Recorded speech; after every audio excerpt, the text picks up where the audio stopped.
Muy buenos días a todas y a todos.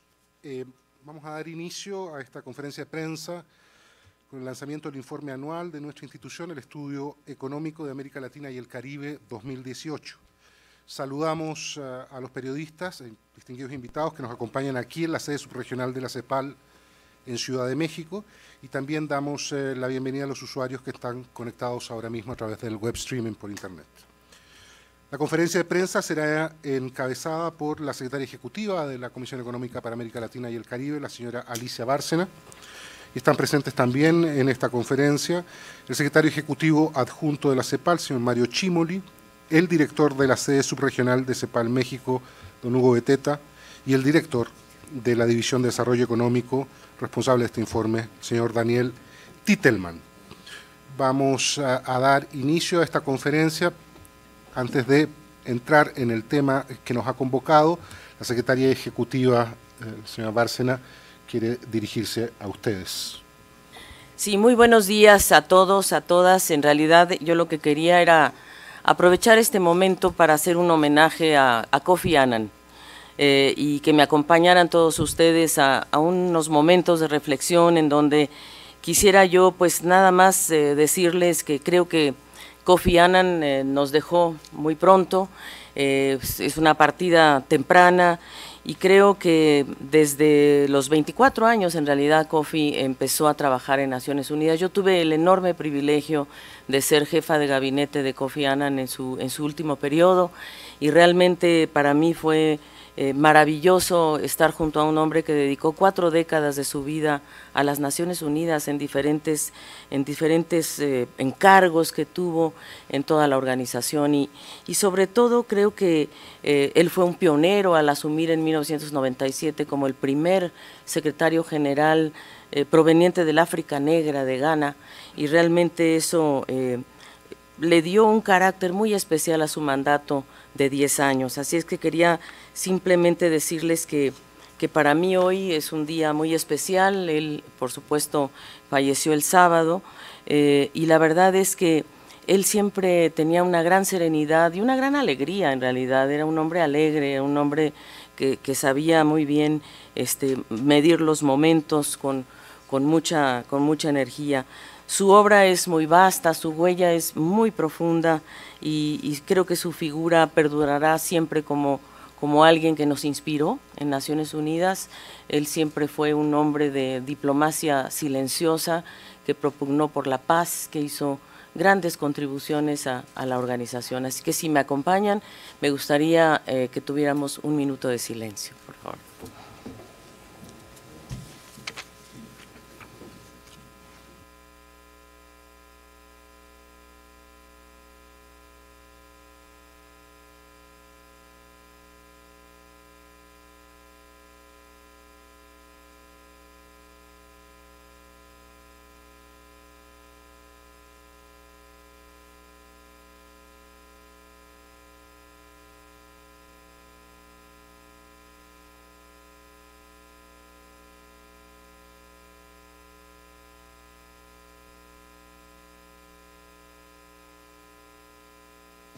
¿Sigo?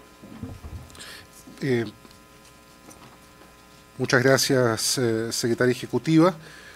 Como les señalaba previamente, vamos a dar inicio entonces a la presentación de este Estudio Económico de América Latina y el Caribe.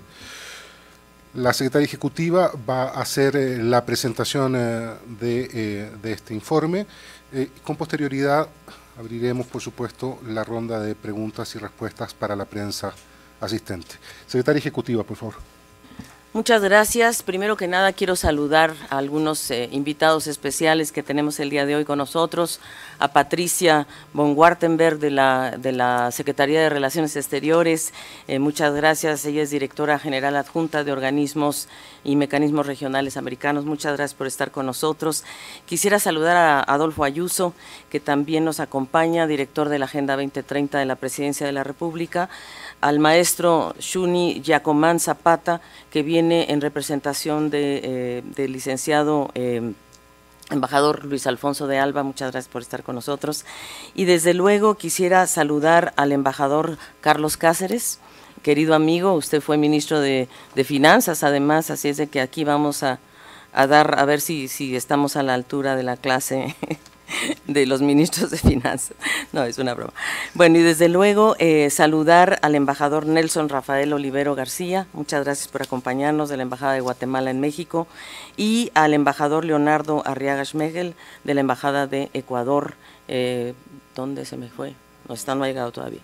Y decirles, bueno, que en realidad nos complace mucho tener con nosotros también a Mauricio de María y Campos, del Grupo Tepoztlán. Y sin más, bueno, yo quisiera agradecer, como ustedes saben, la realización de un trabajo de esta naturaleza.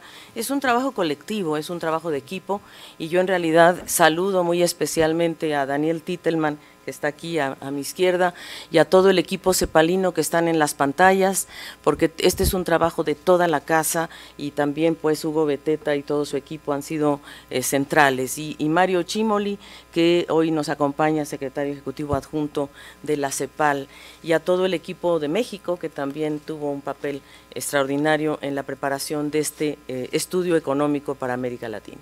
Partimos entonces, y a todos ustedes gracias por estar con nosotros el día de hoy.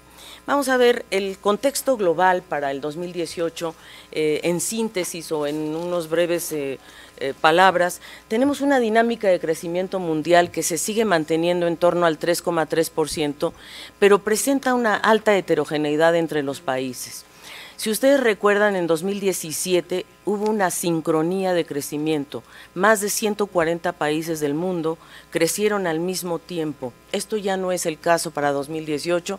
Vamos a ver un poquito cuáles son las economías que crecen y las que no.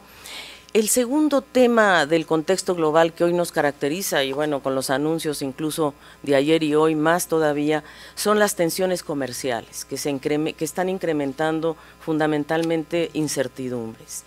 Y tenemos que, luego de tener niveles históricos muy bajos de volatilidad financiera, es decir, hubo momentos en donde tuvimos acceso a financiamiento los países emergentes y había menos volatilidad financiera en general en el mundo. Este año aumenta, y esto impacta fuertemente en el alza del riesgo soberano, sobre todo de economías emergentes, como vamos a ver más adelante. Entonces, aquí podemos ver que se proyecta un crecimiento económico mundial para el 2018 de 3,3, con más incertidumbre, y como les decía, se pierde esa sincronía. Y si podemos ver, ay Dios mío, no tengo, ¿cómo se llama esto? Apuntador, ¿o sí? Es muy moderno, pero no lo entiendo. ¿Aquí le aprieto? No. Ah, con esto. ¡Ay, qué emoción! Por fin. Bueno, entonces vamos a ver cómo, sí, porque generalmente, vean ustedes la barra amarilla, es la que nos muestra el 2017, donde había sincronía. Todos los países crecieron con respecto, por supuesto, al 2016. La barra roja, que es la 2018, nos muestra claramente que hay economías que crecen y otras que no. Y vemos, por ejemplo, el caso de Estados Unidos, que es el caso quizá más importante para el impacto mundial, que está creciendo a niveles de 2,8. Vemos también el caso del mundo emergente, de las economías emergentes, que están creciendo a niveles de 4,8 a nivel promedio. En cambio, vemos que la eurozona, ¿verdad?, es una de las, Japón es uno de los casos en donde no hay, más bien hay una desaceleración del crecimiento. Sigue creciendo, pero hay una desaceleración del crecimiento en Japón. Lo mismo pasa con la eurozona, ¿verdad? Y China inclusive tiene también una leve disminución en su crecimiento. Sigue creciendo a tasas de 6,6, ¿verdad? Pero de todas maneras hay una desaceleración. Y la economía que impulsa realmente al mercado emergente es sin duda India, que sigue teniendo niveles muy altos, 7,3 en 2018. Por supuesto, aquí los datos también nos dan una cierta proyección hacia el 2019. Pero en realidad el tema central que a mí me gustaría señalar es que hay una desaceleración estructural del comercio mundial, y yo creo que esto hay que considerarlo fuertemente. No es solamente una desaceleración coyuntural, es una desaceleración estructural, lo cual invita a pensar si las economías que se han jugado por el export-led, por ese modelo exportador, tienen que repensar su modelo futuro. Nosotros en CEPAL estamos proponiendo que las economías se vayan más a un investment-led y a un wage-led, o sea, digamos a una combinación de investment-wage, o sea, de inversión-salario, y no tanto a una economía de exportación, porque en realidad si nosotros vemos lo que está pasando, ustedes verán aquí claramente cómo el comercio en 2017 tiene un cierto impulso, 4,6%, pero vuelve, o sea, la OMC hizo un cálculo, hizo un rango entre 3,1 y 5,5, pero en realidad, dadas las condiciones que estamos mirando en el mundo, la verdad es que nosotros nos quedamos con la parte baja del rango de la OMC, que es 3,1. Pero en general miren ustedes cómo en verdad las tasas de comercio, digamos, del volumen del comercio mundial, no, están planas en realidad. Tenemos, por ejemplo, entre 2011 y 2015, 2% nada más promedio. Claro, en 2016 tenemos un 1,5%.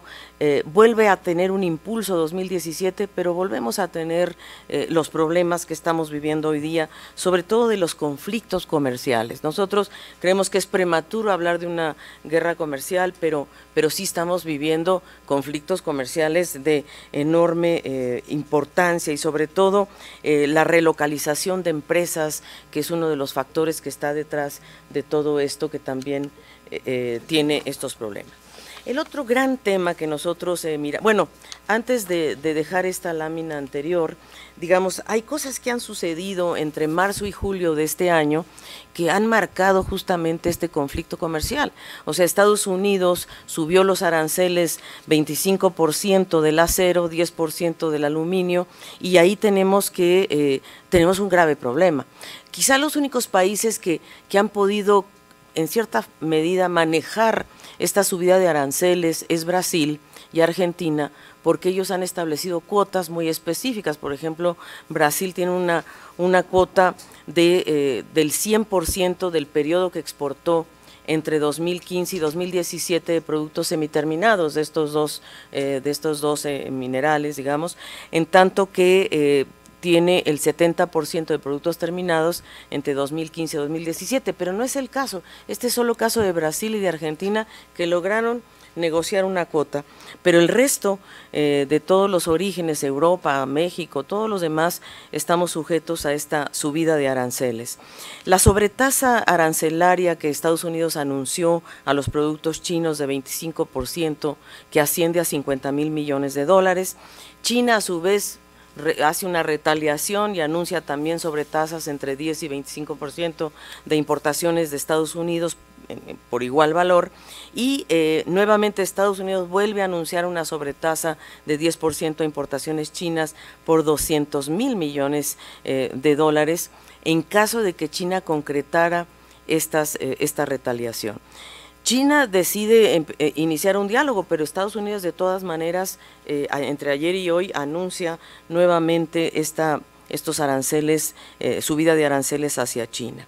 Entonces tenemos que entre China y Estados Unidos pues nos tienen en el medio a una cantidad de economías, tanto de Europa y en el caso de México, Canadá, en fin, India, países emergentes sin duda.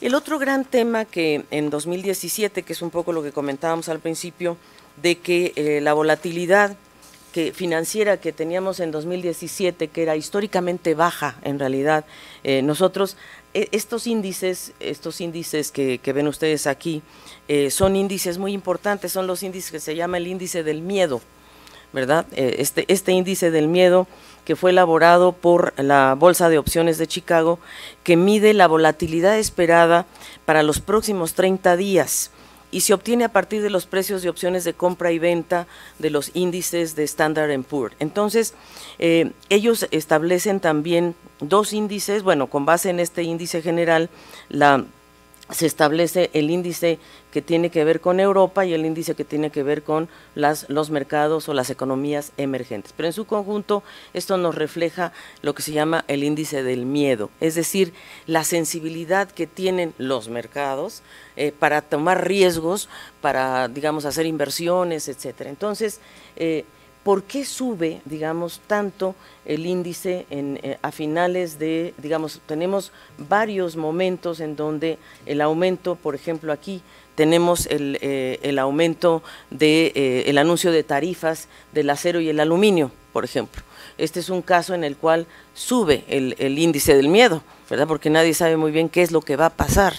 Después, cuando aumentan las tensiones comerciales entre Estados Unidos y China, es otro momento muy importante. Pero ustedes pueden ver los diferentes momentos, cuando el Brexit, cuando las elecciones de Estados Unidos, las elecciones de Francia, las tensiones de Estados Unidos con Corea del Norte, o sea, casi todo esto está referido más bien a riesgos geopolíticos y a tensiones comerciales, ¿verdad?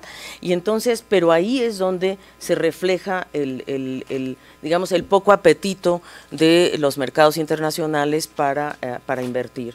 Y entonces aquí vemos que hay, por supuesto, hay incertidumbre política en Italia, por poner un ejemplo, ¿verdad? Que también ahí sube el índice de la eurozona, por ejemplo, o bien Estados Unidos está imponiendo nuevos aranceles a China, entonces eso también genera incertidumbre. Esto lo que nos mide es el miedo, la incertidumbre, la volatilidad financiera que en este año se dispara.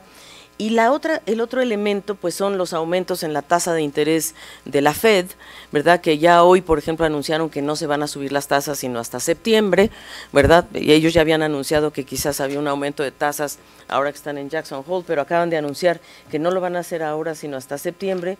Y también nosotros tenemos depreciaciones generalizadas respecto al dólar. Y entonces un aumento en la incertidumbre y mayor sensibilidad y reacción, incluso la crisis de Turquía, que a pesar de que Turquía representa porcentualmente una economía relativamente pequeña a nivel mundial, de todas maneras el riesgo de contagio, sobre todo a otras economías vulnerables como Argentina, siempre está presente.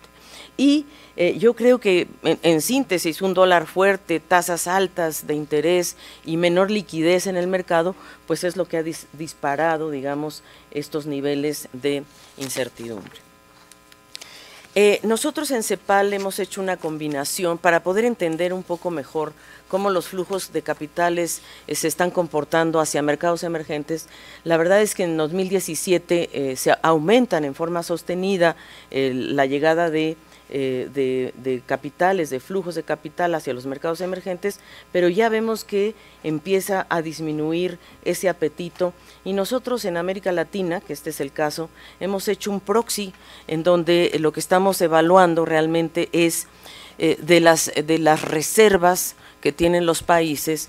Si nosotros le descontamos el déficit de cuenta corriente, le descontamos la cuenta de capital y le descontamos el X menos M, o sea, exportaciones menos importaciones, nos queda cuál es el impacto en las reservas internacionales de los flujos de capital. Y ahí es donde nosotros vemos que hay vulnerabilidad en nuestra región, porque este indicador nos muestra que hay menor flujo hacia América Latina y el Caribe en general.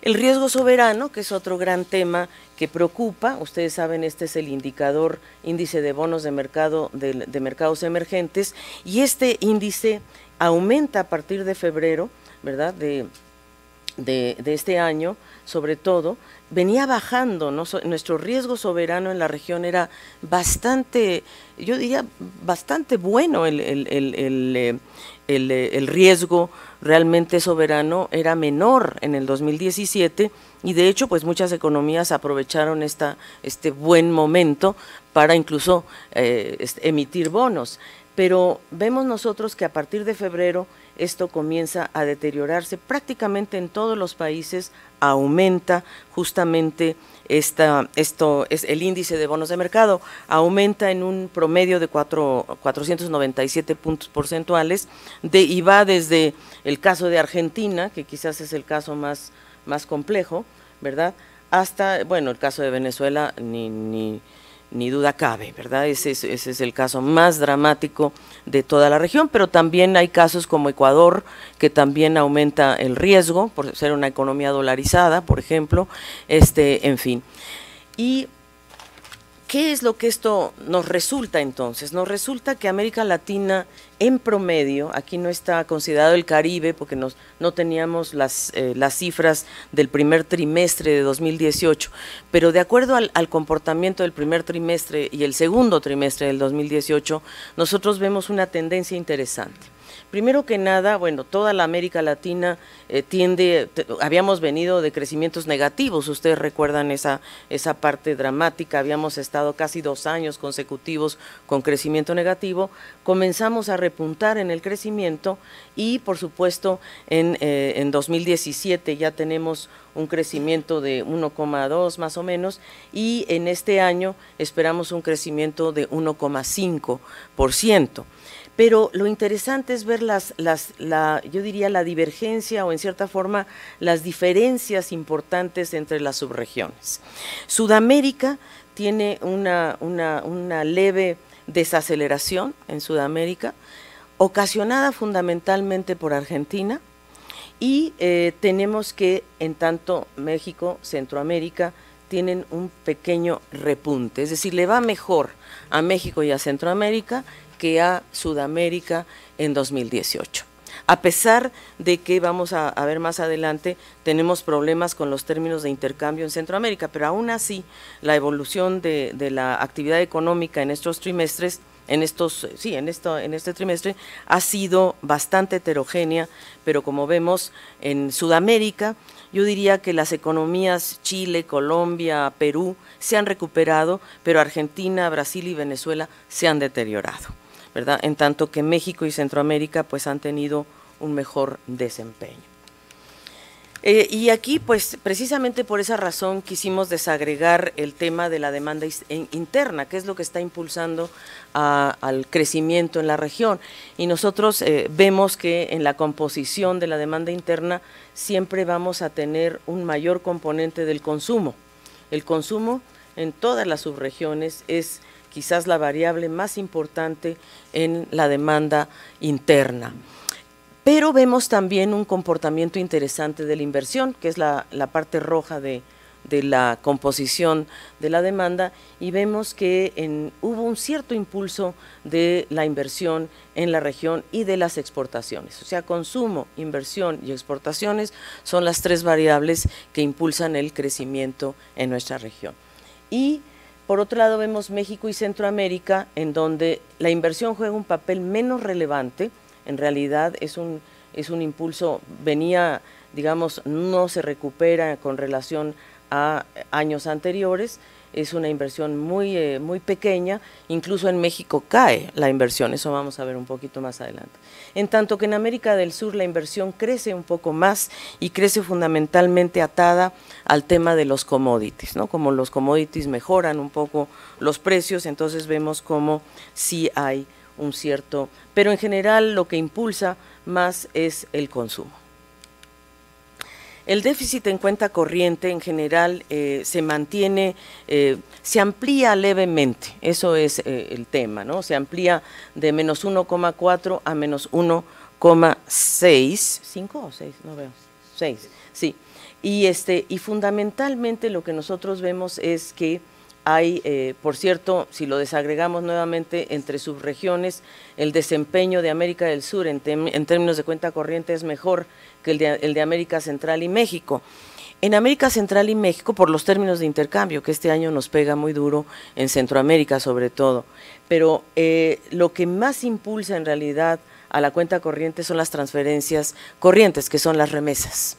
Y eso es en verdad el gran impulso de este año, y de 3,9, digamos, es el saldo como porcentaje del PIB, cómo ha crecido las transferencias corrientes. En América del Sur, por otro lado, las exportaciones de bienes aumentan precisamente por la mejoría en los precios de los commodities, ¿verdad? Aumenta más en volumen que en precio, pero en fin.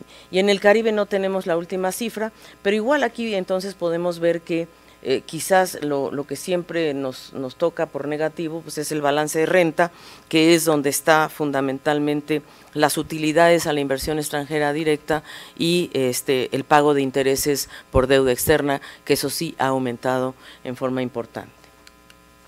Los precios de las materias primas tienen un mejor desempeño, 11% aumentan los precios de las materias primas, y por ahí detecto, ahí está mi colega del Ecuador. ¿Cómo estás? Mucho gusto de tenerte con nosotros, no te había visto hasta ahora.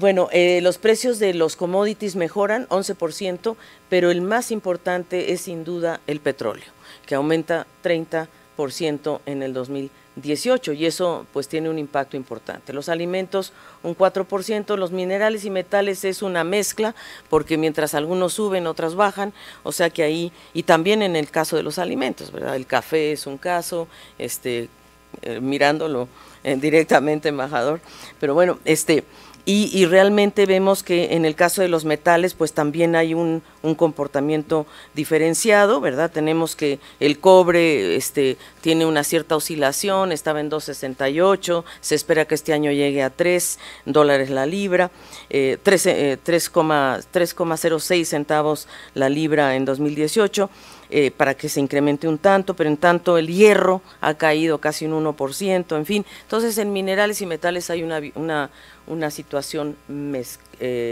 mixta, digamos. Entonces vemos, sí, claro, vemos ahí con mucha claridad cómo los términos de intercambio van a mejorar para el conjunto de la región, sin duda mejoran, pero mejoran un 2%, como se ve en la franja verde, ¿verdad? Que ese es en el 2018, 2017 también teníamos una leve mejoría, pero vemos que esto afecta fundamentalmente a Centroamérica. Aquí tenemos, Centroamérica tiene un impacto de -2 en los términos de intercambio. La tasa de variación es de -2 en el caso de Centroamérica, y eso pues es un tema muy importante. Y el Caribe son las dos subregiones impactadas en esta ocasión por la alza del petróleo, sobre todo son países importadores netos de petróleo. Sabemos que Trinidad y Tobago y Jamaica producen petróleo, pero son importadores netos. En tanto que a los exportadores de hidrocarburos pues les va mucho mejor, ¿verdad? A México también combinadamente le va mucho mejor, y a los exportadores de productos agroindustriales también tienen un mejor desempeño, lo mismo que los mineros, pero no tanto como en 2017, un poco menor. Pero en general lo que vemos son dos subregiones relativamente, afectadas por los términos de intercambio. El ajuste fiscal lo concentra fundamentalmente América Latina. Es solamente América Latina, los 17 países. Vemos que los indicadores del gobierno central, tenemos que el gasto total es de 20,7, el gasto primario es de 18,3, la diferencia entre y son el pago de intereses, y vemos que fundamentalmente, y vemos que hay una mejoría en realidad en lo que se refiere a el gasto primario, pasa de 18,7 a 18,3, en realidad es una reducción leve, pero muy importante y significativa, lleva a una reducción del déficit primario, que ese es en el fondo lo que se busca, que se reduce de -8 a -0,5. Entonces, en el fondo hay una intencionalidad al ajustar el gasto público para reducir el déficit primario y estabilizar la trayectoria de la deuda pública. Eso es ese es el objetivo, digamos, de la consolidación o del ajuste fiscal. Y vemos que sí, efectivamente ha habido una cierta disminución de la deuda pública de 38,8% del PIB en 2017 a 38% del PIB. Hay algunas economías, como el caso de Brasil, que siguen aumentando su deuda en el 2018, pero hay otros casos en donde verdaderamente sí ha habido un esfuerzo por disminuirla. El Caribe merece una mención muy especial en este caso, porque el Caribe ha hecho grandes esfuerzos fiscales, eso hay que reconocerlo. El Caribe ha logrado superávit en realidad, tiene un superávit de 1,9, proveniendo del 1,1, o sea, es un esfuerzo fiscal importante. tiene un gasto, por supuesto, total alto y un gasto primario, pero fundamentalmente porque tienen el pago de la deuda para ellos es un tema muy relevante. Tienen un alto endeudamiento, miren ustedes el endeudamiento, por ejemplo, de Jamaica por sobre el 100% del PIB. Han logrado avances muy importantes, Jamaica, por ejemplo, Barbados, han logrado disminuir la deuda, pero en general estamos hablando de decimales o de nada en realidad, cuando hablamos del promedio es 68,6 del PIB y solamente han logrado el mismo 68,6. Hay una variación interna, Bahamas, por ejemplo, ha aumentado su deuda, Jamaica la ha disminuido y ahí se va compensando. Nosotros en CEPAL, esta es una de las razones por las cuales queremos trabajar con el Caribe esta propuesta de intercambio o cambio de deuda por un fondo de resiliencia, que eso es lo que seguimos trabajando para ver si se les puede hacer un recorte de deuda pública, sobre todo multilateral, para que se vayan esos fondos o esos pagos hacia un fondo de resiliencia por la alta vulnerabilidad que tiene el Caribe, tanto de carácter económica como de carácter ambiental o climático. La recaudación tributaria se mantiene estable, se observan cambios, sobre todo en la composición del gasto. Nosotros vemos que en general en América Latina los ingresos se mantienen o más bien incluso crecen un poquitito entre 2017 de 15,4 a 15,5, hay un pequeño aumento de ingresos tributarios y de otros ingresos, ahí hay un menor nivel y vemos que hay sin duda un esfuerzo importante en el Caribe también de 20,9 a 21,4. Y ahí lo que observamos en el gasto corriente es justamente nuevamente ese ajuste al gasto corriente de 15,2 a 15,0, de 21,3 a 21,1 y en donde observamos el aumento fuerte o relativamente fuerte, aunque sea decimal, 2,2 a 2,3 en el pago de intereses, ¿verdad? Ese es el tema que digamos, la política fiscal está realmente orientada precisamente a aumentar los pagos, digamos, vamos a pagar o a cumplir con sus compromisos. A nosotros lo que nos preocupa es que la inversión cae, ¿verdad? Y ese es un aspecto que para nosotros es sumamente importante, que nosotros vemos que el gasto en capital es el que se va sacrificando paso a paso, y eso es un tema de preocupación. Nosotros vemos también que hacia finales del 2018 la inflación se mantiene dentro de los rangos esperados. Nosotros vemos que en general, ¿verdad?, América Latina tiene un 5,9 más o menos en lo que se refiere a tasas de variación de la inflación. América del Sur tiene una tasa más alta, 6,5. Aquí excluimos, por supuesto, a Venezuela, ¿verdad? Cabe mencionar que no está aquí, porque si estuviera aquí se nos sale del gráfico. Y América Central y México pues siempre mantienen niveles más bajos de inflación que el resto de la región. En realidad América del Sur tiene una mayor inflación provocada por Argentina. Argentina tiene una inflación en torno a entre el 28 y el 30% y es el país que impulsa hacia arriba la inflación de Sudamérica, como lo ven aquí. En cambio, México y Centroamérica pues se mantienen en niveles, y de hecho México tiene el compromiso de reducir su inflación en forma importante este año, ¿no? De 6, y tanto a 4 a los niveles que debe lograr. Nosotros vemos también que el tema de las tasas de interés y la política monetaria en general, la trayectoria se ha mantenido en el 2018. En todos estos países vemos que ha habido más bien una disminución de la tasa de política monetaria, prácticamente en todos los países, con excepción de 3. Uno es Argentina, ¿verdad?, que ha subido su tasa de interés al 40%. Tenemos México, que la ha subido a 7,5%, el eje de la izquierda, y Costa Rica, que la ha subido a 5%, es decir, 5 puntos en la tasa de interés. Claro, México seguramente seguirá a la FED hacia finales del año, pero en general los demás países han tratado o han usado como instrumento la tasa de política monetaria para incentivar inversión. Ahora, el gran tema que vemos también en estos meses y en este periodo entre 2017 y 2018 es la alta volatilidad cambiaria, ¿verdad? Esto lo que nos mide, por ejemplo, este 7,5 en Argentina, lo que nos mide es el grado de volatilidad, de depreciación y apreciación de la moneda. No nos mide la apreciación o la depreciación, lo que nos mide es las veces o el número de veces que ha aumentado o disminuido, que se ha depreciado o se ha apreciado.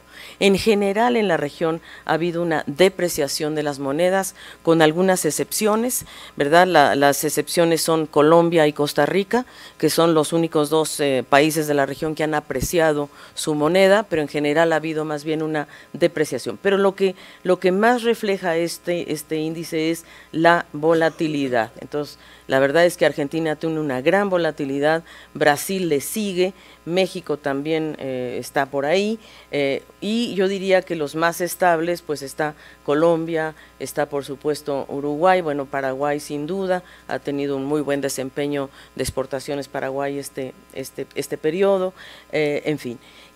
Y el Caribe, por supuesto, que siempre se ha mantenido en niveles bastante estables en lo que se refiere a volatilidad cambiaria. En el tema de reservas, nosotros vemos aquí que en los primeros 6 meses las reservas han aumentado, pero a un ritmo menor. Es decir, el nivel de reservas es un poquito más alto, pero sigue siendo, pero la velocidad en el aumento ha caído un poco. Y también en este momento estamos más o menos, en este caso, alrededor del 15% del PIB. Este ritmo de crecimiento de las reservas que pasaron de incrementarse de 2,4 en 2016 y han aumentado a 3,4 en 2017 y en realidad la acumulación ha sido positiva en general en 18 países de la región y ha sido útil también para apuntalar justamente las tasas cambiarias. El mercado laboral presenta leves mejorías, digamos, aquí hablamos de que el desempleo se reduce, en realidad es una reducción muy leve de 9,3% a 9,2%, pero de alguna manera pues sí nos refleja una mejoría en la situación del desempleo y la tasa de desocupación aumenta un poquitito, pero en realidad también tenemos que hay más, digamos, hay un incremento incluso en la masa salarial porque aumentó el salario real en toda la región. Ese gráfico no lo traemos, pero está en el documento para que ustedes vean que además de que ha disminuido un poco el desempleo, aumenta un poquitito la desocupación urbana, pero sin duda sí se ha incrementado la masa salarial un 2,4%, de 2,4 en 2017 a 2,6 en 2018, esa es la tasa esperada. Entonces, en suma, nuestras proyecciones del 2018 consideran un entorno internacional en donde, como dijimos, la economía mundial se mantiene con heterogeneidad entre los países, el comercio mundial pierde dinamismo y se le suman los conflictos comerciales, los precios de los commodities mejoran, menos que en 2017, y la mejora muy concentrada en petróleo, los flujos de capital hacia mercados emergentes caen en el 2018, aumentan los riesgos soberanos y disminuye la propensión a tomar riesgos. La apreciación del dólar en general, o la depreciación de nuestras monedas, y la mayor volatilidad en general en la región, la mayor volatilidad de la tasa cambiaria, y la volatilidad financiera que había alcanzado niveles históricos muy bajos y que ahora realmente está en niveles muy altos. Esto nos lleva entonces a nuestras proyecciones de crecimiento. Nosotros vemos que en el 2018 la región va a crecer en torno a 1,5, aquí está, espérate, es que aquí se ve tan mal esta pantalla, ¿verdad? Yo espero que vean todos lo que yo no veo. Aquí está, sí, 1,5, ahí está, 1,5 América Latina y el Caribe en su conjunto. Aquí tenemos América del Sur, 1,2, ¿no? Como les decía, tiene un menor dinamismo América del Sur.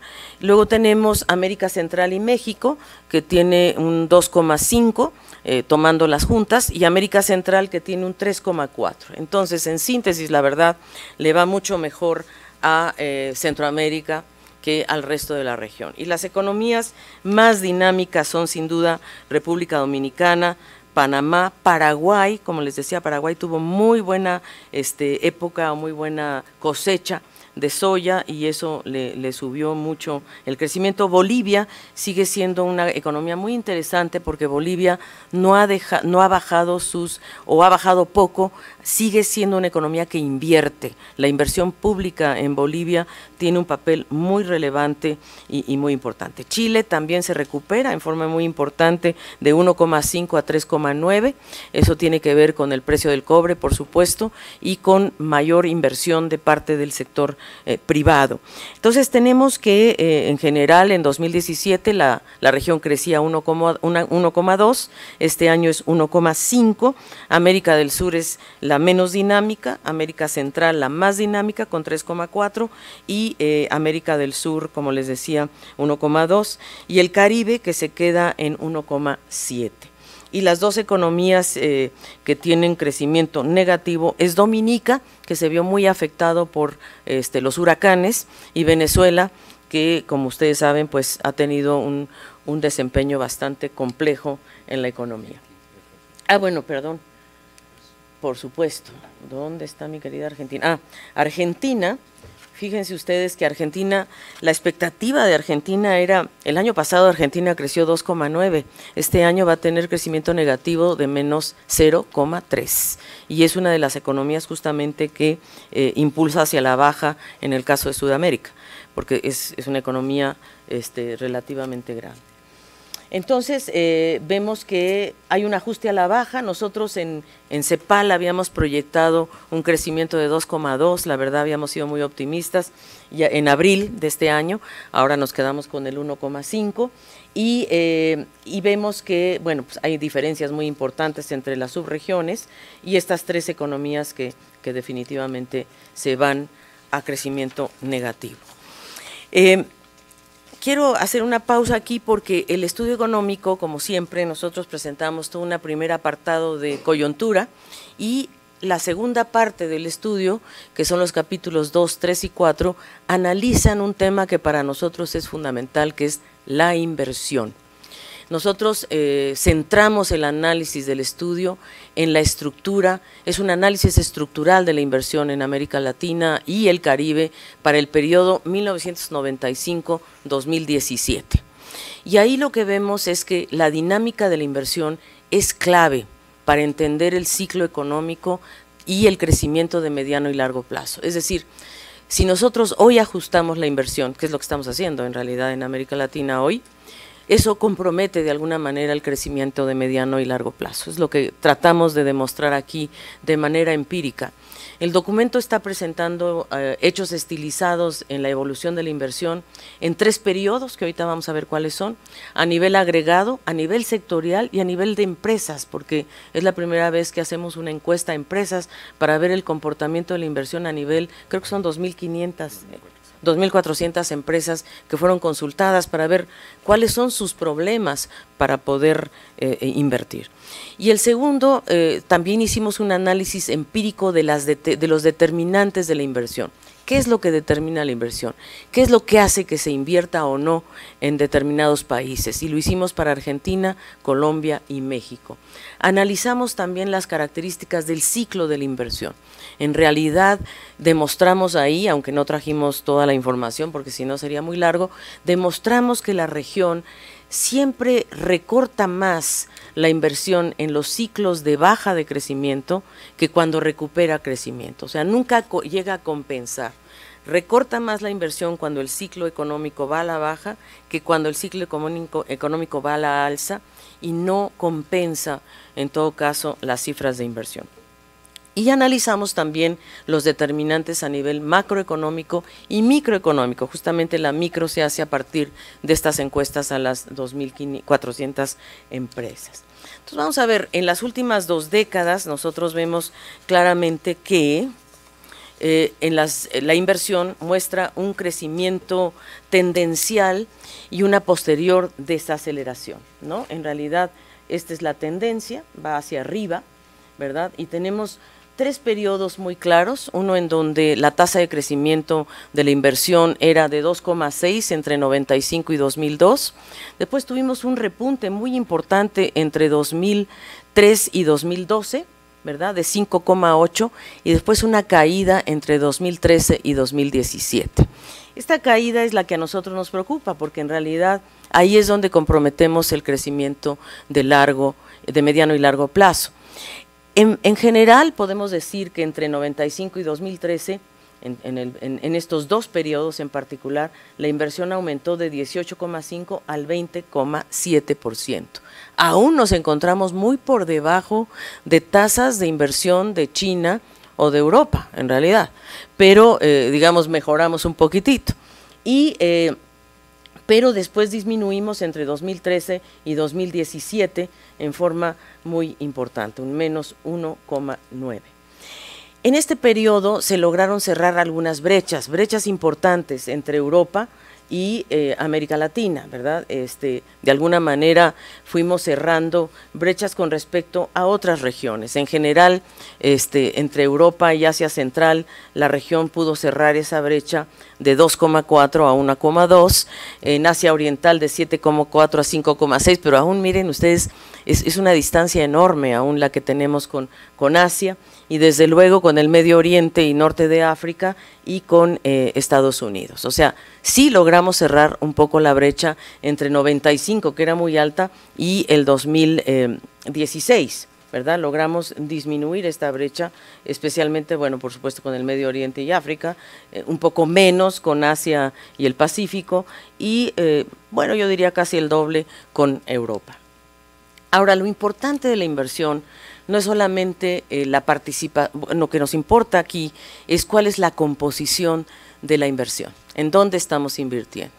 Y nosotros vemos que la inversión más, yo diría, más productiva es la inversión en maquinaria y equipo, porque es la que fomenta más la innovación tecnológica. Y esa es la que ha sido muy dinámica en estos periodos. O sea, vemos nosotros que la tasa de variación de la maquinaria y el equipo digamos, se incrementó a 6,7% con relación a Europa y Estados Unidos. Pero lo que nosotros vemos es que la participación, todavía la participación nuestra en maquinaria y equipo no logra compensar la participación en la construcción. Entonces analizamos las dos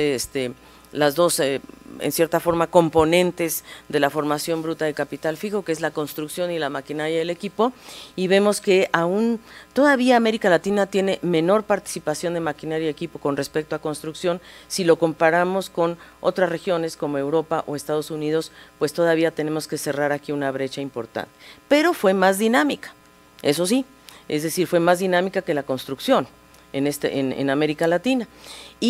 Pero también observamos, y estas son algunas de las conclusiones, que se concentra la inversión en muy pocas empresas y en grandes empresas en general, y hay que el desafío que tiene América Latina, como siempre, es cómo aumentamos la participación de la pequeña y mediana empresa en la estructura productiva y en la inversión.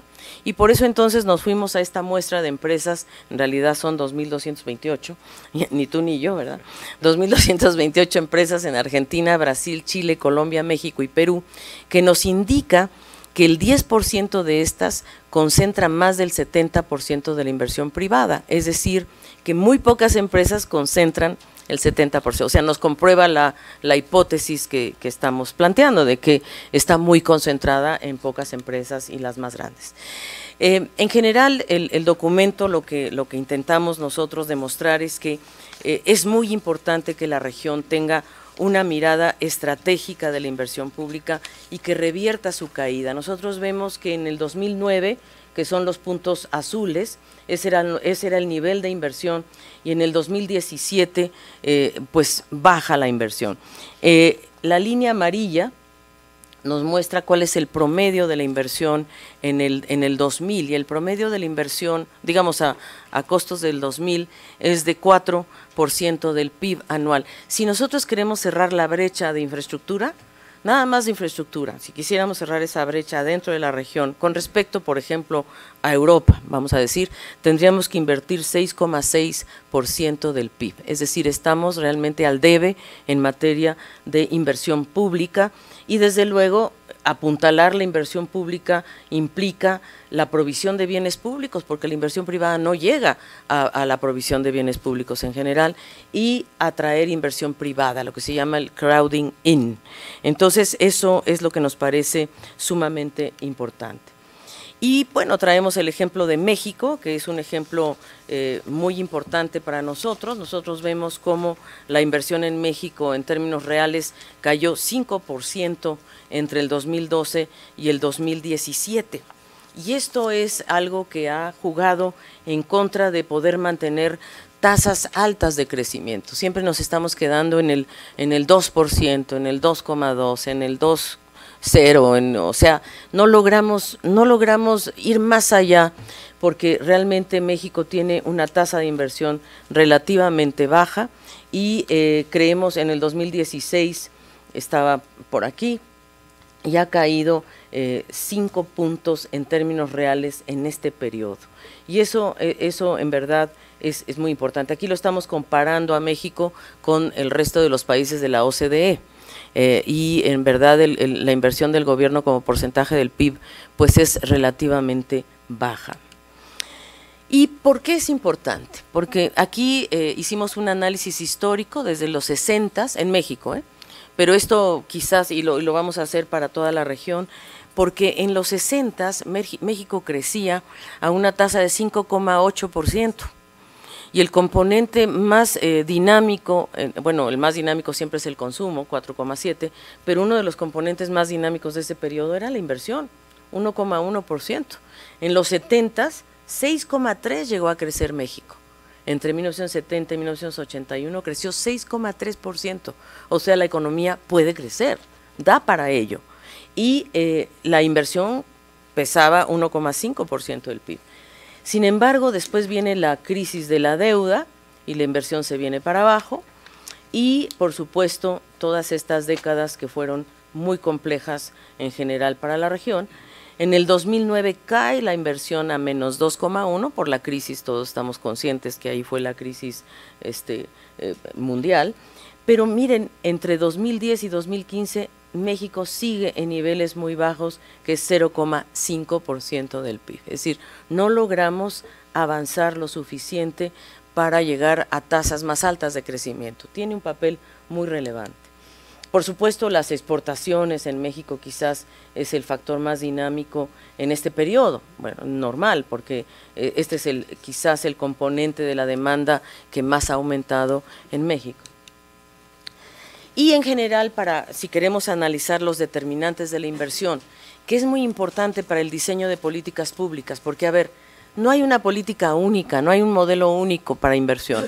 Hay variables que juegan un papel muy relevante. Por ejemplo, el tamaño del país y la estructura productiva juegan un papel muy relevante en el apetito por la inversión. En las economías grandes, como podría ser México, Brasil, Argentina, Colombia, la estructura y el mercado doméstico son las variables más importantes, junto con, obviamente, la tasa de interés y la tasa de cambio, que también juegan a favor o en contra de la inversión. En economías de mediano tamaño, como Chile, como Perú, como Bolivia, ahí lo que juega mucho es que la estructura productiva es muy dependiente de las materias primas. Entonces la inversión es muy dependiente del precio de los commodities, y eso es lo que nos muestra también la historia, digamos, de la inversión de estos países. El precio de los commodities es en realidad la variable central. En economías pequeñas como Centroamérica, por ejemplo, o como el Caribe, las inversiones integradas que articulen economías de escala son cruciales. Por ejemplo, el CIEPAC, la integración eléctrica, la integración carretera, la integración productiva, eso es lo que pesa en las economías centroamericanas. Pero en general, en toda la región, deberíamos apostarle a la integración productiva para potenciar la inversión. Este es realmente el punto.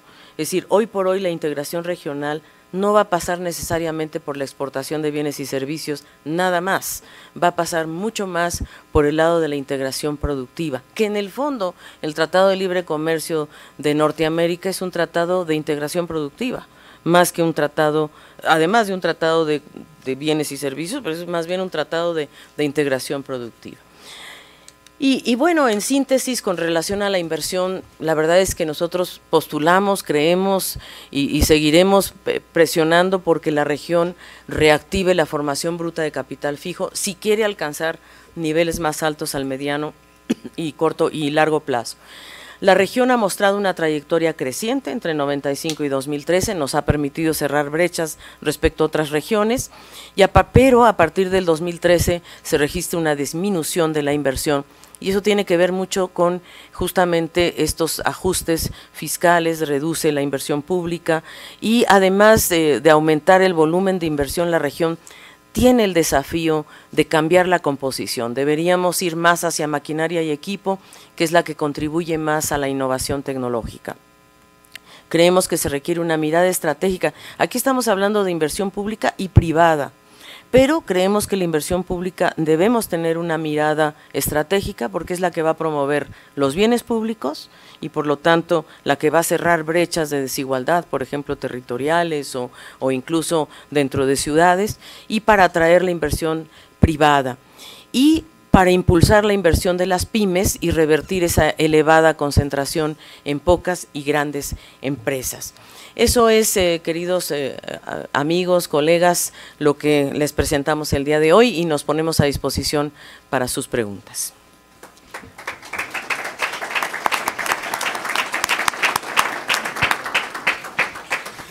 Muchas gracias, señora secretaria ejecutiva. Vamos a dar inicio, por tanto, a la ronda de preguntas y respuestas. Vamos a tomar una primera ronda de preguntas acá en la sede subregional de México. Les ruego, por favor, a los colegas periodistas que quieran plantear sus inquietudes, que se pongan de pie en el momento de hacerlo, se presenten su nombre y medio. Planteo, por tanto, la posibilidad de pedir preguntas. Por favor, de pie. Gracias, muy amable. Edna Alcántara, de la agencia Xinhua de Noticias, corresponsal en México.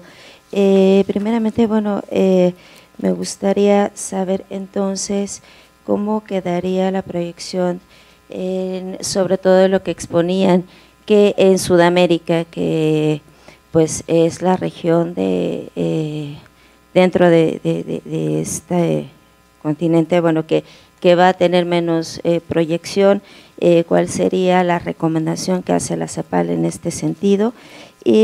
Por otra parte, bueno, también de lo que hablaban precisamente de estos tema de las tendencias de inversión, en qué áreas específicamente se requieren, qué países concretamente, y en este caso, bueno, también cómo está la proyección y la cooperación con China, cómo van estos proyectos. Se habla de un estudio que son más de 40 también proyectos concretos de China en América Latina. Si estos siguen, y hay otros en puerta, si ustedes tienen conocimiento. Y en este sentido, bueno, también el tema de qué espacios de cooperación podría haber entre China y América Latina, dada pues también fenómeno de conflictos, el complejo crecimiento global con el tema de los conflictos comerciales Estados Unidos-China. Gracias. Muchas gracias. ¿Alguna otra inquietud o pregunta? Por favor. Bueno, buenos días. Te pido, por favor, si te puedes poner de pie. Buenos días, Ignacio Fariza, del diario El País. Yo quería preguntarles, tanto a Alicia como al resto de expertos de ACEPAL, a ver si podían incidir un poco más en el caso de Argentina, ¿no?, que ha sido el que más ha variado del terreno positivo el año pasado, excepcionalmente positivo probablemente, a entrar en un 0.3% de caída este año en el PIB. A ver si podíamos detallar un poco más los porqués de esa revisión a la baja. Gracias. Muchas gracias, Ignacio. Colega, por favor. Ahí. Buenos días, Silvia Rodríguez del periódico Milenio. Yo tengo algunas preguntas. Quisiera saber, ¿estas expectativas de crecimiento para México están sustentadas especialmente en las limitaciones que está teniendo por restricción, bueno, por la menor inversión derivada de la renegociación del Tratado de Libre Comercio de América del Norte, o tiene una influencia de toda esta caída que se ha visto en la inversión. Que abundar un poquito más en los detalles de crecimiento para el país. Y me gustaría saber su comentario, su opinión acerca de un comentario que hizo ayer el próximo titular de la Secretaría de Comunicaciones y Transportes, Javier Jiménez Espriu, en el sentido de que llamó a los empresarios a que por cada peso que el gobierno invierta en infraestructura, ellos aporten 20. Me gustaría saber su opinión y si esta sería una de las estrategias o un mecanismo viable para que se reactive estos niveles de inversión que mencionó que han caído. Gracias. Muchas gracias, Silvia. Vamos a seguir tomando preguntas, pero vamos en primer lugar a ponerle a la Secretaria Ejecutiva a atender estas primeras 3 inquietudes de Xinhua, El País y Milenio. Muy bien. A la señorita Alcántara de Xinhua, decirle que digamos, la proyección de Sudamérica es 1,2%, pero, digamos, la economía que más se contrae, digamos, es Argentina, menos 0,3%. Y estaba yo justamente viendo la tabla de crecimientos, porque cuando vemos Brasil, a Brasil Brasil tiene un crecimiento positivo y también tuvo una desaceleración importante de Brasil, sobre todo porque tuvo una huelga camionera que fue la que le impactó muchísimo a Brasil, más de lo que pudiéramos imaginar incluso nosotros desde CEPAL. Entonces, en realidad, la economía menos dinámica de Sudamérica es Argentina, Venezuela, y en el caso de Brasil, te digo, hubo una desaceleración importante. Ahora, pero crece positivamente. En Brasil quizá también el otro problema que tiene Brasil es el tema de que ellos congelaron el gasto social y también tienen un tema fiscal con las pensiones, no han logrado pasar una reforma que en realidad es fiscal, no de seguridad social. Entonces Brasil tiene un crecimiento de 1,6, nosotros esperábamos un poco más, pero digamos eso fue. Ahora, el resto de las economías de Sudamérica, la verdad tienen gran dinamismo. Si nosotros vemos Bolivia, 4,3, vemos Chile incluso está en 3,9, viniendo de 1,5, o sea, prácticamente duplica su crecimiento. Colombia también crece más, 2,7. Ecuador Ecuador también desacelera.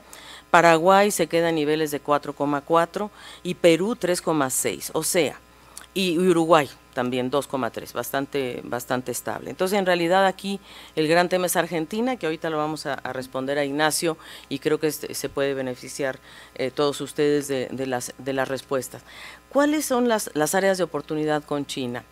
Yo creo que China es un socio esencial para Sudamérica, mucho más que para Centroamérica y México, aunque hay una muy buena noticia de que El Salvador acaba de abrir relaciones diplomáticas con China, lo cual creo que puede ser una señal muy interesante para que China decida venir a invertir, por ejemplo, en infraestructura centroamericana, porque ahí ya tenemos a El Salvador, ya tenemos a Costa Rica, entonces creo que ahí puede haber más apetito para que China pueda venir.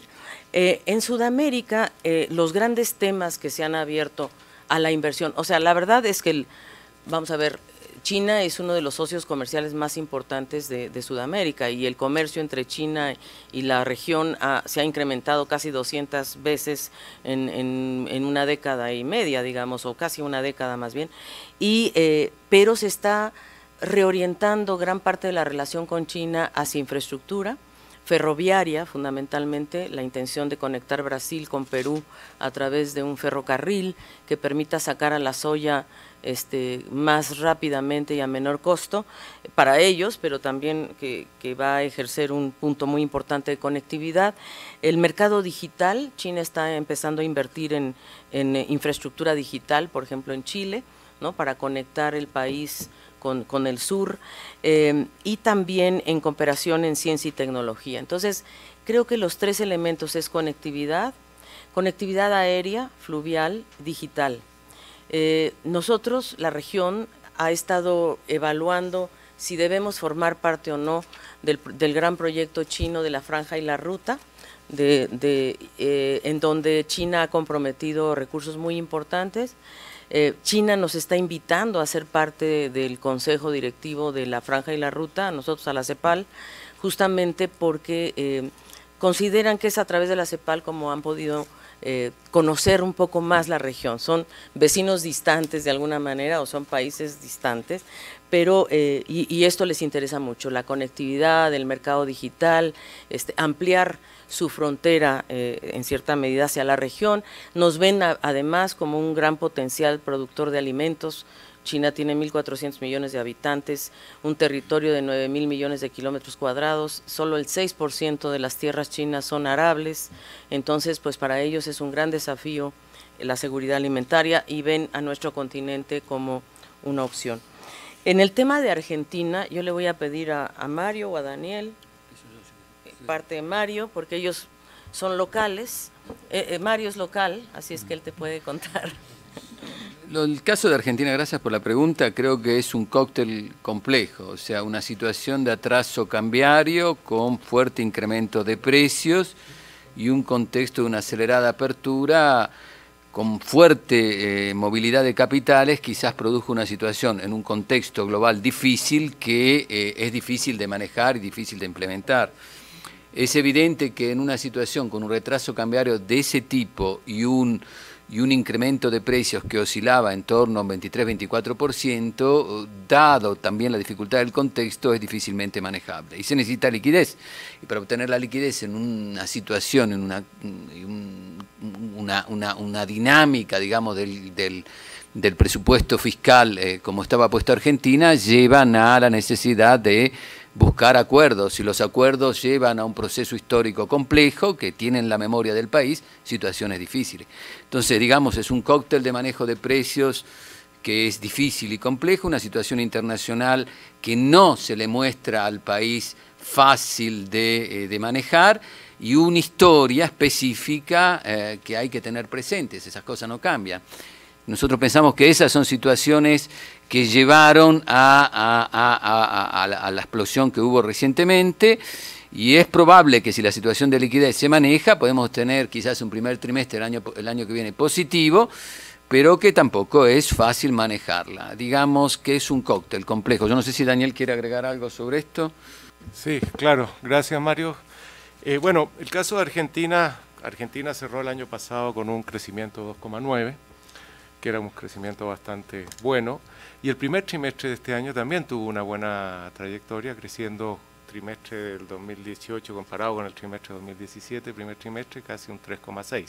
En abril empiezan las turbulencias cambiarias que mencionaba Mario, producto de las mayores incertidumbres que se mencionaba Alicia, secretaria ejecutiva, en su presentación de los mercados financieros, y ahí entonces el Banco Central empieza, para tratar de estabilizar la moneda, a subir las tasas de interés, que pasan a niveles, llegando ahora en agosto a cerca de un 45% la tasa de interés, que estaba en un 27%. Al mismo tiempo viene un problema de liquidez y de dificultad de defender el tipo de cambio, y se hace el acuerdo con el fondo que implica también un ajuste fiscal. Por lo tanto, estamos teniendo, a partir de las turbulencias cambiarias de abril de este año, un fuerte ajuste en la economía argentina desde la política monetaria para, como se mencionaba, controlar la inflación, que ha estado por encima de las metas, está alcanzando en torno al 32%, lo que ha hecho que para el próximo año las metas del Banco Central pasen del 10 al 17% de la inflación, y por lo tanto lo que tenemos es una política monetaria contractiva para tratar de controlar los temas cambiarios y la inflación, un ajuste fiscal que está dentro de los acuerdos que se tomaron con el fondo, y eso explica, digamos, la contracción y la desaceleración tan fuerte de este año. Como mencionaba Mario, digamos, el gran desafío va a ser cómo va a estar la liquidez y la disponibilidad de liquidez para poder seguir financiando. A estos temas fiscales y monetarios hay que agregar la sequía, que ha tenido un impacto muy fuerte sobre la dinámica económica argentina. La producción de soya tiende a jugar un papel importante, es el segundo o tercer trimestre. Se espera una mejor cosecha de trigo en el tercer trimestre, pero que probablemente no va a ser lo suficientemente buena para compensar estos efectos negativos desde las volatilidades financieras que han llevado a la política monetaria, a la política fiscal en una acción más contractiva. Y eso es lo que te explica la fuerte caída este año y las perspectivas del próximo. Vamos a ver, digamos, cómo termina de estabilizarse el 2018 y las disponibilidades de liquidez, digamos, van a determinar un poco la trayectoria del 2019. Para responder a Silvia Rodríguez del Milenio, México va a crecer 2,2%. Hay que mencionar que México hizo un cambio importante en el año base y por lo tanto ahí el INEGI publicó recientemente, el año pasado creo, ¿no, Hugo?, el tema del nuevo año base, y eso hizo el cambio de año base en el sistema de cuentas nacionales, pues tiene una medición más exacta de la actividad productiva, en especial de la manufactura y de los servicios, y esta nueva medición del PIB tuvo un pequeño aumento, ¿verdad? En el 2017 fue de 2% el crecimiento, ya con la nueva metodología, y este año es de 2,2%, ¿verdad? Ya con el nuevo año base de cuentas nacionales. ¿Qué fue lo que impulsó este crecimiento en México? Fundamentalmente las exportaciones. Si nosotros vemos la participación de México en el mercado norteamericano es muy alto y bueno, pues eso es justamente la razón fundamental por la que estamos en este diálogo con el presidente Trump, ¿verdad? Porque si nosotros vemos cuánto pesa nuestro comercio, digamos, aquí tenemos un grafiquito buenísimo, que si quieres te lo presto, es cierto, después, donde tenemos la participación de México en las importaciones de Estados Unidos, y ahí podemos ver cómo aumentó, estamos más o menos en 13, y tanto por ciento, espérate, a ver si lo encuentro. ¿Dónde lo pusimos, chiquillos? Bueno, el caso es que lo que más impulsó el crecimiento en México en este momento es la mejora en el comercio. Ahí está, muchas gracias. Exactamente. Fíjate, nuestra participación o la participación de las importaciones de mercancías desde México en Estados Unidos en 2008 era de 10,000 millones de dólares y en este momento estamos en 13,5 millones de dólares, ¿verdad?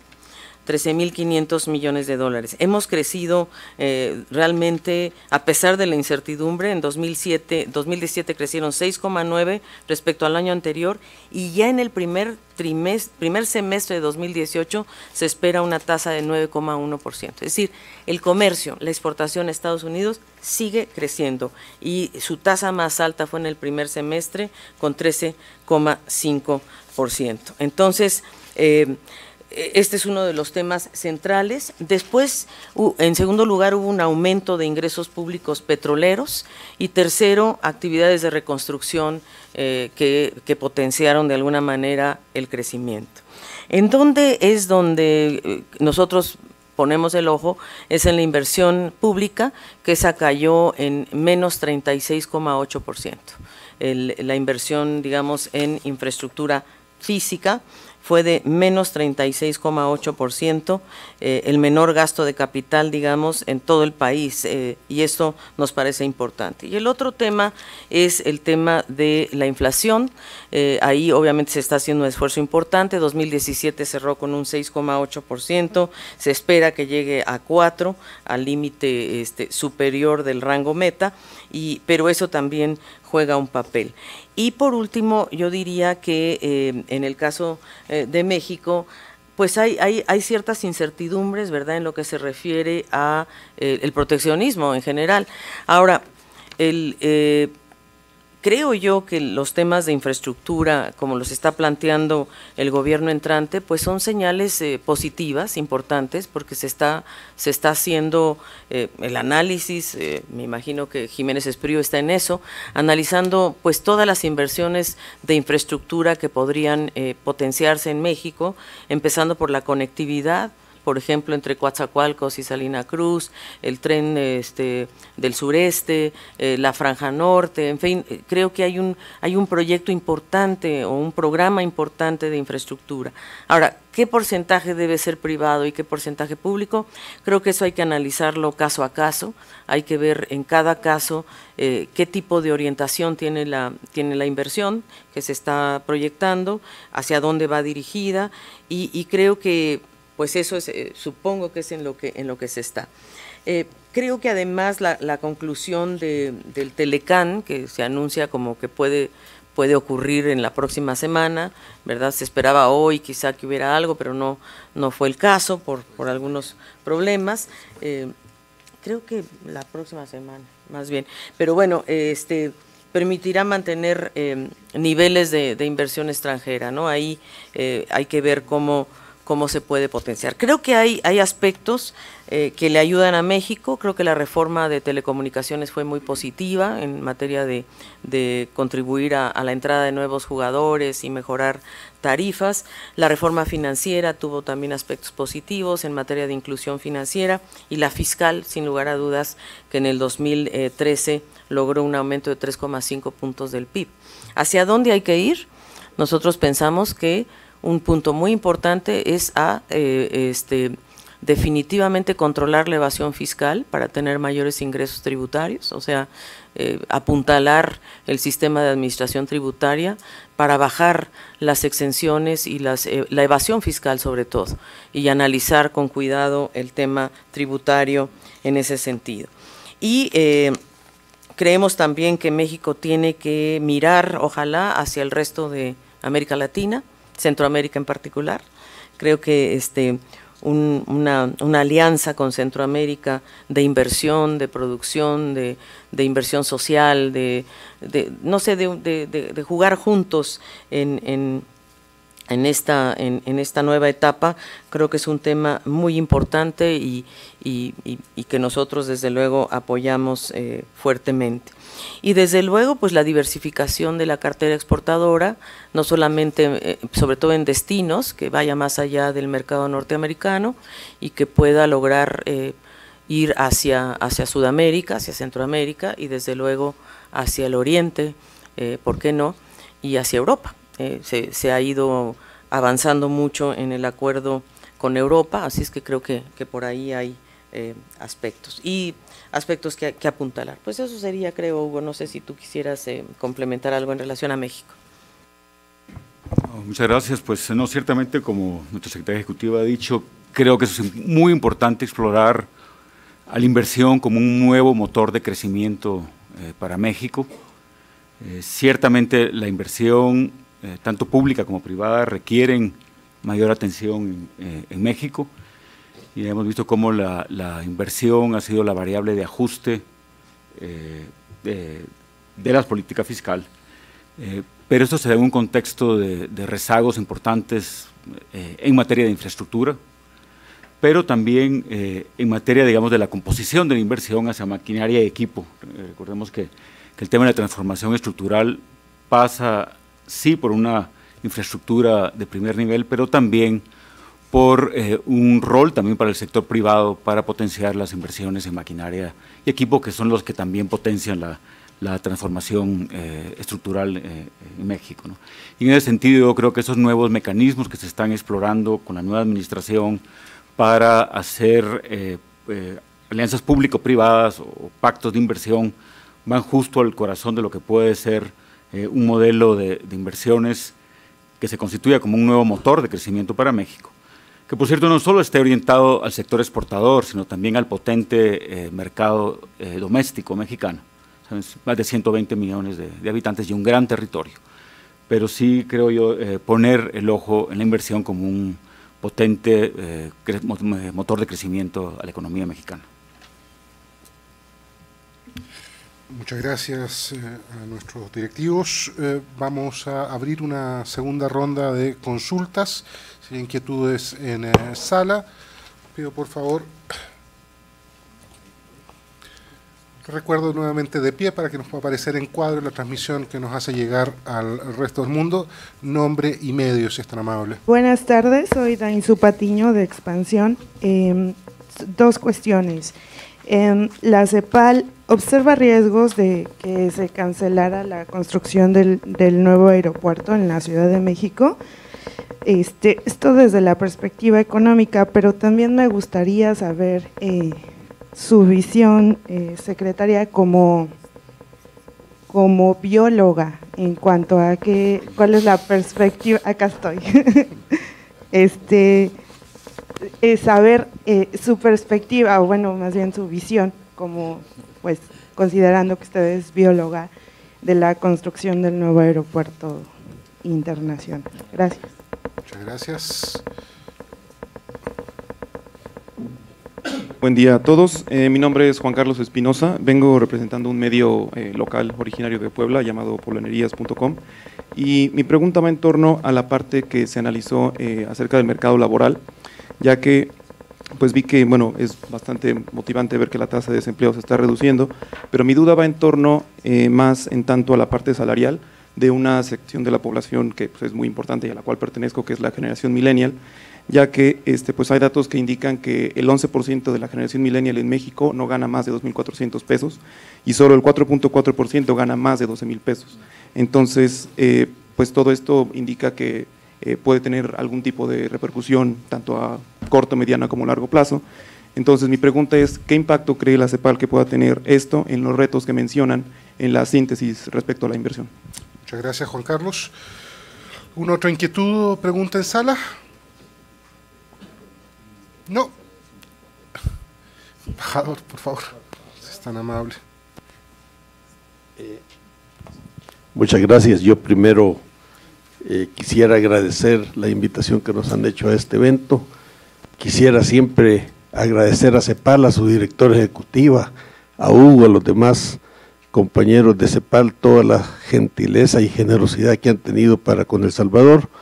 Creo que es grande y quisiera dar testimonio de ello y mucho agradecimiento. Quisiera también felicitarlos porque siempre es agradable tener cifras, análisis oportunas, y aquí estamos viendo ya un análisis del 2018 bastante oportuno con algunas proyecciones del 2019. Yo únicamente quisiera celebrar un poco los resultados que se espera tener a nivel de Centroamérica. Son bastante halagadores, a pesar de los esfuerzos tremendos que los países de Centroamérica han realizado en materia fiscal, con ajustes fiscales severos, con la limitación del manejo de la deuda, el incremento de la recaudación tributaria, y pese a los problemas que habitualmente nosotros tenemos, problemas políticos, problemas ahora migratorios, problemas de comercialización, pero de alguna manera, aunque con alguna tardanza, pienso yo, para algunos países de Centroamérica, se están atendiendo.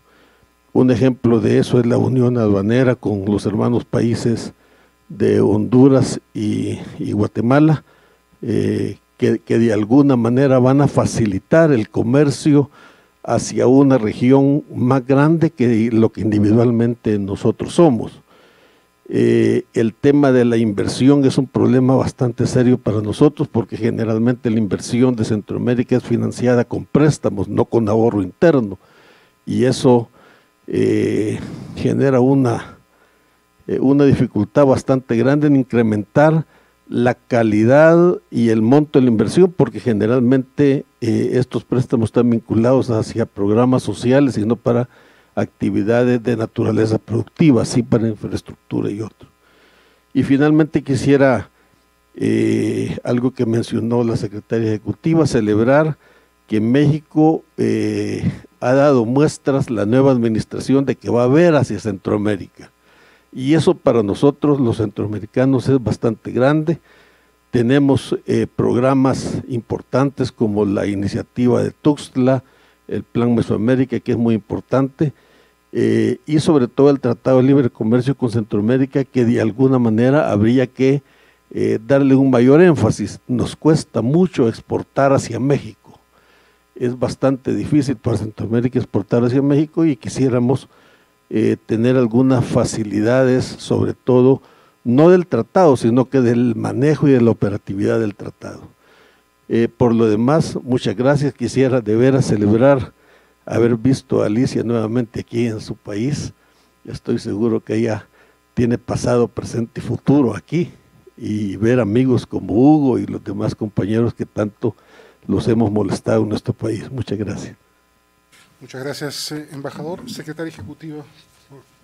Bueno, a la señorita Patiño de Expansión, contarle que en verdad es cierto que la nueva obra del aeropuerto tiene un componente ambiental sumamente importante, porque pues estamos hablando del antiguo lago de Texcoco, del lago Nabor Carrillo, que de alguna manera yo diría, es un espacio ecológico, que Nabor Carrillo, que fue construida precisamente esa laguna o ese lago para regular las aguas en México. O sea, la verdad es que la ciudad toda está sobre el lago y hay una cierta vulnerabilidad y hay un riesgo, si no se hace una obra adecuada, de que haya, ¿cómo se llama?, hundimientos, y sobre todo en las pistas de aeropuerto. O sea, en realidad, si nosotros consideramos cómo se están manejando las pistas del aeropuerto hoy día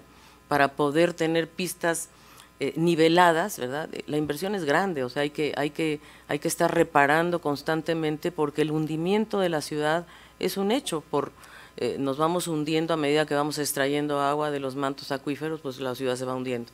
El lago Nabor Carrillo tenía esa función de regular justamente esta situación. Ahora, la decisión es muy importante, porque si tú tienes un lago, Nabor Carrillo o el que tú quieras, y tienes patos, que a mí me encantan los patos, todo el mundo sabe, pero si un pato se mete en un avión, el avión se cae, o sea, así de simple. Entonces, si se va a decidir hacer el aeropuerto ahí, en donde está actualmente, habría que hacer, y yo creo que está hecho, ¿no? Yo no conozco los estudios de impacto ambiental para ver exactamente qué implica rellenar el lago Nabor Carrillo, qué va a significar desde la perspectiva de costo, cuánto tiempo va a durar ese relleno, qué impacto va a tener en el resto de la ciudad. El hecho de que estemos, yo diría, utilizando un espacio que era un regulador ambiental natural.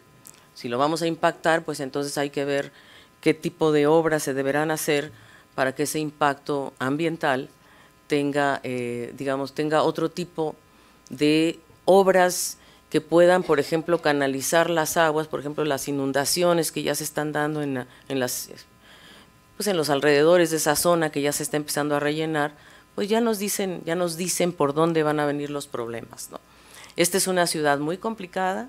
Si nosotros pudiéramos ver el riesgo sísmico de la ciudad, ¿dónde está justamente el riesgo sísmico? Está en el antiguo lago de Texcoco. Es decir, las orillas del lago, que es la zona sur. O sea, si nosotros pudiéramos poner un mapa de la ciudad hoy y del lago antiguo, nosotros veríamos que las zonas más afectadas cuando hay un sismo en la ciudad es la colonia Roma y la colonia Condesa, que están exactamente en el lago.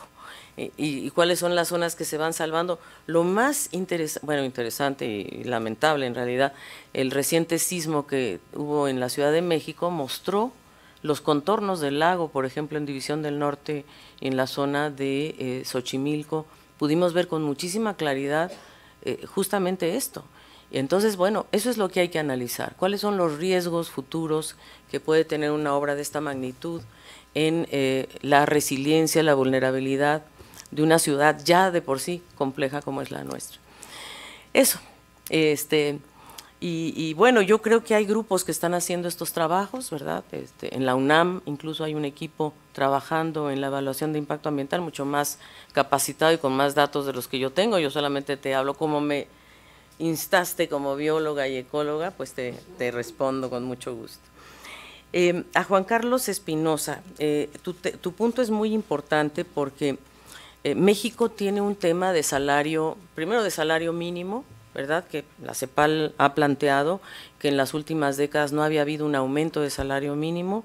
lo hubo recientemente, hoy estamos hablando de un salario en torno a los 85 pesos, que va a subir a 88, se ha acordado que sí se pueda subir un 3,9%, que se adelante esa alza de salario. Sin embargo, nosotros seguimos diciendo que el salario sigue siendo muy bajo, es decir, en verdad creo que una opción interesante sería duplicar el salario mínimo, la verdad, y equilibrar el salario mínimo en todo el país, y creo que eso, nosotros tenemos algunos estudios hechos de cuánto costaría, digamos, elevar al doble el salario mínimo en todo el país. Obviamente, la elevación del salario mínimo se hace siempre con base en la inflación del próximo año. Entonces, no se tiene previsto un aumento del salario mínimo a finales de 2018 porque se va a aumentar 3,9 para llegar a 88 y esto es equilibrado con la inflación esperada, digamos. Pero si nosotros nos salimos un poco de ese criterio, que es un poquito rígido en realidad, es importante, ¿no? Nadie quiere causar un desbalance macroeconómico, pero la verdad es que el salario mínimo comparado México con el resto de la región, realmente es el único país que tiene un salario mínimo por debajo de la línea de pobreza. Y creo que eso es lo que nosotros tenemos que visualizar con claridad. Y sobre todo para los jóvenes, por eso nos parece muy interesante lo que está planteando el nuevo gobierno. No sé, los millennials están entre sí y no, ¿verdad? Pero bueno, pero yo creo que caben todavía los millennials ahí. Nosotros consideramos que sí es muy importante apuntalar a la juventud en materia de ingreso básico, que tengan un ingreso básico, sobre todo aquellos que provienen de hogares muy pobres. Un ingreso básico para los jóvenes podría ser un factor de emancipación y de buscar nuevas formas de entrenamiento y capacitación hacia innovaciones tecnológicas. Muchos jóvenes no se van hacia la tecnología porque no pueden, porque están en la subsistencia. Entonces, sacarlos de la subsistencia mínima les permitiría ir hacia sectores más dinámicos, como puede ser la tecnología, ¿no? Que eso es donde vamos a estar en el futuro. O sea, la mayoría de los empleos que conocemos hoy no van a existir. No van a existir por la robotización, por la inteligencia artificial, eso lo hemos analizado en CEPAL. Incluso hemos detectado cuáles son los sectores que pueden ser los más afectados, vamos a decir así, por la innovación tecnológica, pero también hay empleos nuevos que van a surgir. O sea, no es tan dramático, o sea, no es verdad que va a ser solo pérdida, sí va a haber pérdida de empleos, y en la medida en que nuestra región no impulse la innovación tecnológica y sobre todo la de los jóvenes, aprovechando el bono demográfico que todavía tenemos, invirtiendo en ellos, en ustedes, ¿no? En los jóvenes, en los millennials, en los triennials, o en todos.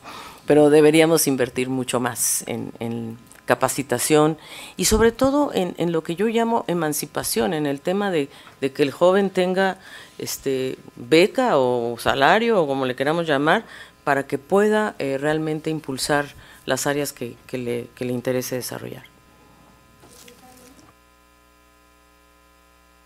Disculpe. Ay, El Salvador, sí. Muy importante, claro segundo, que sí.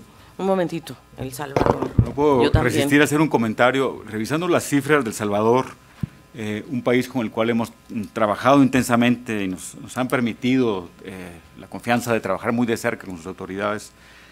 Hoy en la mañana vi que El Salvador está creció en el primer trimestre al 3,4% anual. Esa es una tasa histórica para El Salvador, un país que ha crecido en promedio alrededor del 2%. Pero cuando empecé a ver, digamos, otros aspectos de esta evolución, me sorprendió ver que era la formación bruta de capital fijo, la que creció a una tasa de un 12%. Los ingresos tributarios también han crecido alrededor de un 8%. Entonces digo, bueno, ¿qué está pasando aquí? Y aquí es donde quiero contar la historia porque el exministro que está aquí ahora como embajador, le tocó tomar decisiones muy difíciles, Alicia, de gestión macroeconómica en El Salvador. Y lo que evidencian hoy, yo creo que le da la esperanza a uno de ver que lograron colocar a El Salvador en una ruta de estabilización, con un ajuste fiscal que fue duro el año pasado, fue más de casi 2 puntos del PIB, pero fue un ajuste que no simplemente implicó un recorte en gasto, que ya es suficientemente duro, sino sobre todo una reforma al sistema de pensiones, que también ellos habían heredado una bomba en la materia, digamos, de las pensiones, un modelo que no funcionó, y al pasarle, por supuesto, a las finanzas públicas la responsabilidad de enderezar el sistema de pensiones con un nuevo modelo, han logrado reducir, digamos, el déficit permanentemente en alrededor de 0.8 puntos del PIB, 0.8 puntos del PIB, y yo creo que ese sacrificio, el ajuste fiscal, que digo fue fuerte, y el poner a la reforma, digamos, las pensiones en el centro y en una ruta, va a permitir estabilizar en un mediano plazo la deuda pública en El Salvador, pero también ponerlo en una base de crecimiento más sólido. Entonces es la evidencia de cómo a veces, creo yo, decisiones difíciles pueden, creo yo, hacer la diferencia en materia de oportunidades de desarrollo en un país. Tuvimos también, creo yo, un debate muy interesante sobre los multiplicadores fiscales. Aquí están algunos de los colaboradores que hicieron la estimación de multiplicadores fiscales y nosotros argumentábamos de que, de hecho, había que proceder con mayor cautela en el tamaño del ajuste y la velocidad del ajuste, porque tenía que tener muchos efectos en la economía. Y efectivamente yo creo que el ministro calibró muy bien el ajuste para poder, creo yo, hoy ver los frutos en un país que creo yo está evidenciando en sus cifras que está en una ruta de estabilización y de mejora de algunos de los indicadores fiscales en el país. Así que no puedo dejar de contar una historia de éxito, porque a veces solo vemos las dificultades, ¿no? Y me encanta que sea la Formación Bruta de Capital Fijo quien ahora esté liderando el crecimiento en El Salvador. Yo también le quería comentar, embajador, que creo que El Salvador ha tenido una estrategia muy interesante de apertura. Por ejemplo, el tratado que firmaron con la República de Corea este año, que me parece que ha sido muy interesante, porque la verdad se espera comercializar productos salvadoreños, pero también atraer mucha innovación, que también eso está ocurriendo en la República de Corea. Y yo lo que le quería comentar es que nosotros en la CEPAL vamos a hacerle estamos haciendo un análisis de Centroamérica para el nuevo gobierno. Es decir, creo que toda la información que tiene la CEPAL debemos ponerla al servicio del nuevo gobierno. Tenemos información histórica desde que se creó el Mercado Común Centroamericano hasta la fecha. Entonces creo que toda esa información queremos ponerla al servicio del nuevo gobierno. Y me interesó mucho su comentario de las dificultades que ustedes encuentran para poder exportar hacia México. Quizás sea un tema que debamos analizar ya con ustedes para ver si es un tema de facilitación de comercio, si es un tema aduanero, de qué tipo de problemática hay detrás, para ver pues cómo se puede plantear y resolver y elaborar algunas propuestas, que yo creo que es muy interesante escuchar primero que nada a ustedes cuáles son primero. Y sería muy interesante que lo que estamos haciendo pudiéramos discutirlo con ustedes primero, y ver pues cómo desarrollamos propuestas específicas, concretas. O sea, sí es cierto que existe Tuxtla, Mesoamérica, en fin, pero yo creo que hay que darle un mayor impulso a actuar juntos Centroamérica y México. Me parece muy relevante, creo que sería un paso en la dirección correcta. Y bueno, hay una serie de alternativas en la energía, en lo digital, en lo social, ¿no? Sin lugar a dudas que yo creo que sería muy interesante. Así es de que muchísimas gracias, primero por venir y segundo por su comentario. Muchas gracias, secretaria ejecutiva. Aprecio el ánimo de hacer unas inquietudes más. Con su venia, secretaria ejecutiva, podríamos atender unas últimas consultas de los colegas que están acá presentes. Por favor. Gracias. Mi nombre es Mara Rivera, del Noticiario Enfoque de Radio 1000. Mara Rivera, del Noticiario Enfoque del Núcleo de Radio 1000. Yo quisiera preguntar, a propósito del salario que trataban ahorita, ¿Ustedes tendrán medido la posibilidad del impacto inflacionario? Muchas veces se dice de qué periodo puede, por ejemplo, duplicar el salario mínimo, cuánto tiempo podría tener en años, o quizás el impacto en la economía. También, bueno, en respecto a la intención de Andrés Manuel López Obrador, incluso de a usted sumarla a su equipo, y usted ofreció o llevarse pues a expertos que lo pudieran asesorar.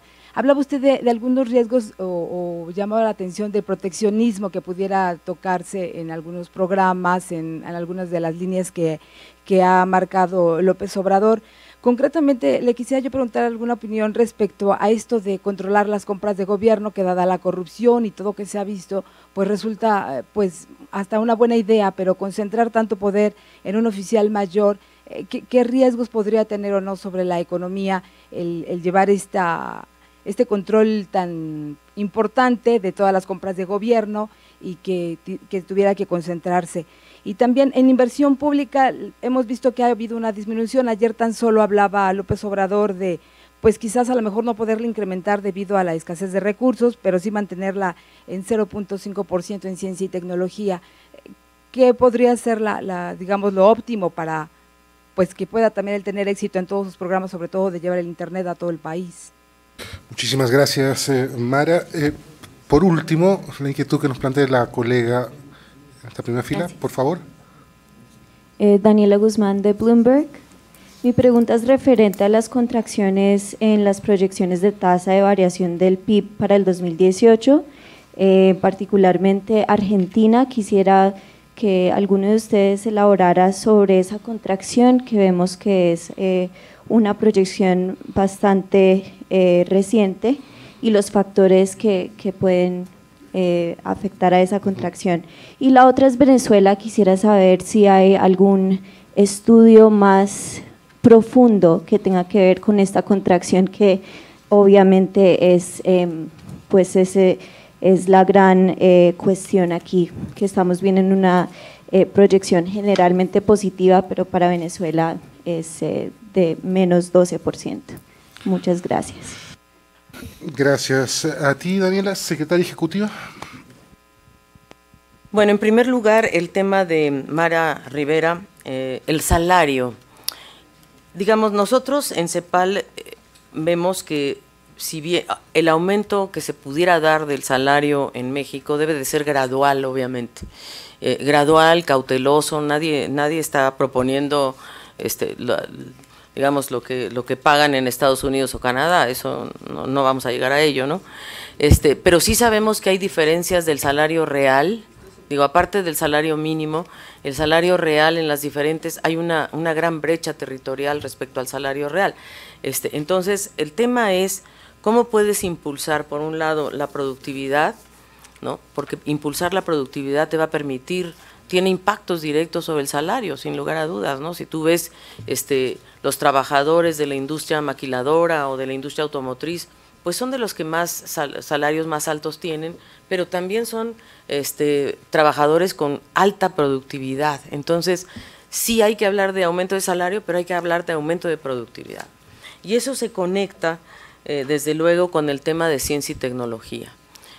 El óptimo, a ver, Israel invierte 5% del PIB en ciencia y tecnología, creo que es el que más invierte en ciencia y tecnología del mundo.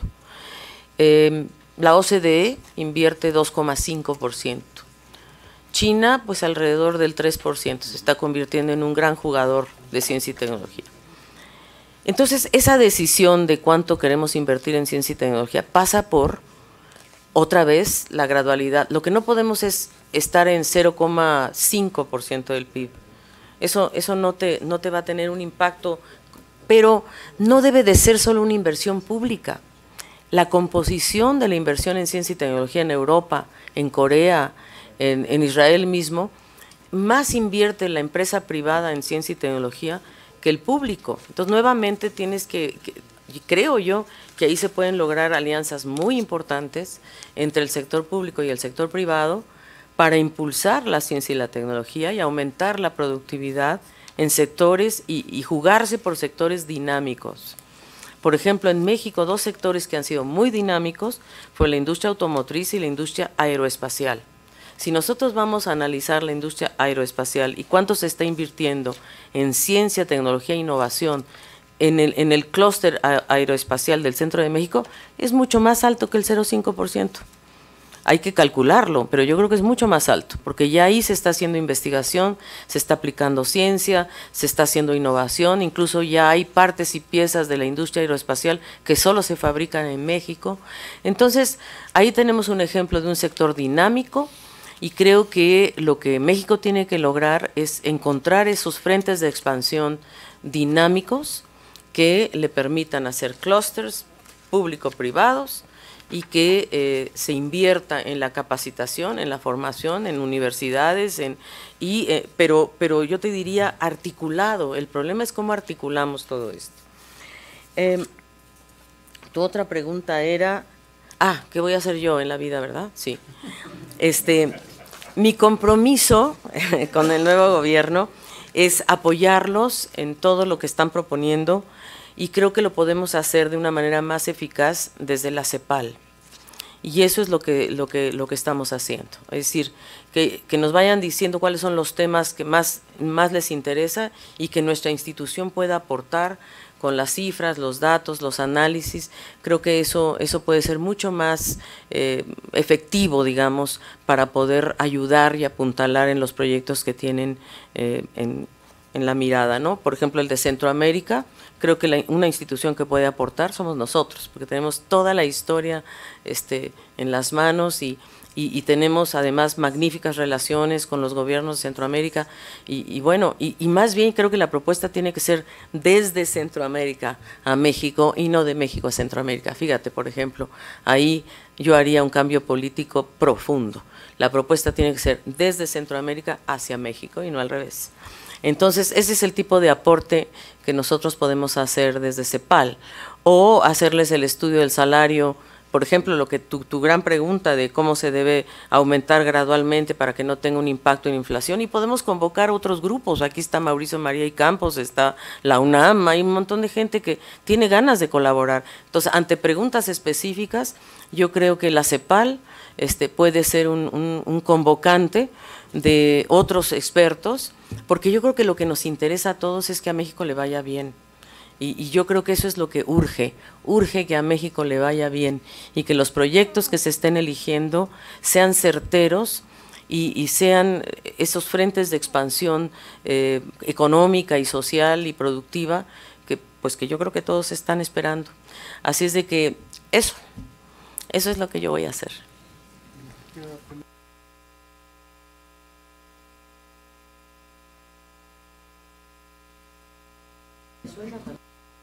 Sí. Bueno, con respecto a la pregunta de Argentina, un poco reiterando lo que ya comentamos, o sea, Argentina, hay un punto de inflexión muy marcado en abril de este año, cuando empiezan las turbulencias cambiarias y se empieza a devaluar el peso. Entonces la moneda con respecto al dólar de manera muy fuerte. Ahí el gobierno se ve obligado a intervenir de manera muy importante. Y para simplemente ejemplificar, la tasa de interés, que estaba en torno a un 27%, ya llega a un 45% en agosto. Entonces tú tienes una política monetaria muy contractiva que ha sido la respuesta para enfrentar las turbulencias de liquidez que ha tenido el país. Asimismo, has tenido también dentro de los acuerdos que se firmaron con el Fondo Monetario la necesidad de empezar a hacer ajustes fiscales, que también te va a hacer que la economía crezca menos, y está cayendo el consumo público, el gasto público, la inversión pública y la inversión total. Por lo tanto, ahí también tienes otro factor que te hace que la dinámica de crecimiento vaya hacia abajo. Junto a estos factores macro, en términos de una política fiscal contractiva y una política monetaria contractiva, hay que sumar factores como la sequía, que también afecta la capacidad de exportación de la soya y de recursos naturales, que es muy importante en la canasta argentina. Ese cuadro es lo que nos te configura ese cambio en las proyecciones de crecimiento entre finales del año pasado, principios de este año, y lo que esperamos para el próximo año. ¿Ya? Eso es más o menos, te diría, grandes rasgos. La devaluación tan fuerte que se ha estado dando, si bien potenciará en el futuro la competitividad de las exportaciones, tiene efectos contraccionistas en el corto plazo que también están sumando a esta baja en las proyecciones. Venezuela, vamos a ver. En Venezuela, en realidad, hay un cuadro sumamente complejo. Venezuela está atravesando un problema de hiperinflación muy parecido, podríamos decir, a lo que vivió nuestra región en periodos muy prolongados en la década de los 80s y en la primera mitad de los 90s.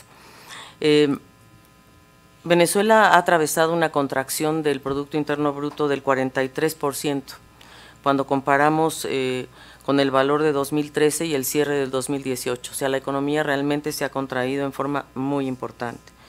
Tiene una caída de 5 años consecutivos de crecimiento. Desde el 2014 cayó menos 3,9, 2015 menos 6,2, 2016 menos 16,5, 2017 menos 13, 2018 menos 12. Venezuela ha dejado de publicar algunas cifras oficiales, por lo tanto es difícil hacerle seguimiento a la economía. Nosotros hacemos lo que podemos con lo que vamos mirando, pero por ejemplo la hiperinflación desde noviembre de 2017 tiene tasas mensuales mayores al 50%. En 2018, 3 de los primeros 4 meses ha tenido una inflación superior al 80%.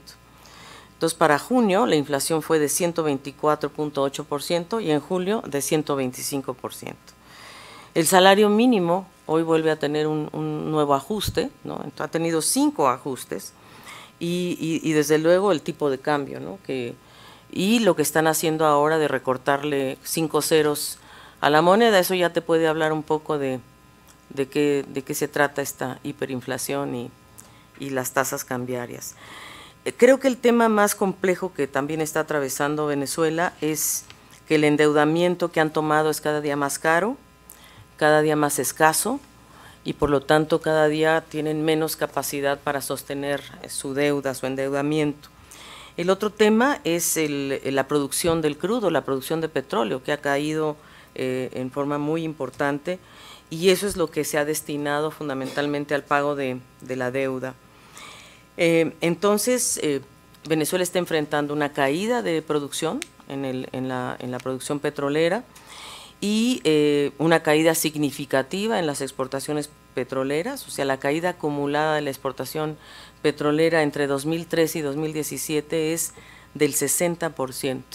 A pesar de que se recuperó un poquito en el último trimestre y el primero de este año por la alza del precio, pero aún así pues estamos hablando de que en verdad están enfrentando una situación bien compleja. Las importaciones cayeron un 80% entre 2013 y 2017. Entonces, el salario mínimo se ha incrementado 35 veces, pero no funciona, porque si tú tienes tales niveles de hiperinflación, por más que aumentes el salario mínimo, la capacidad de compra no existe. Entonces, pues estos son algunos de los problemas que están enfrentando. Yo no sé si hay algo más, Daniel, que podamos agregar.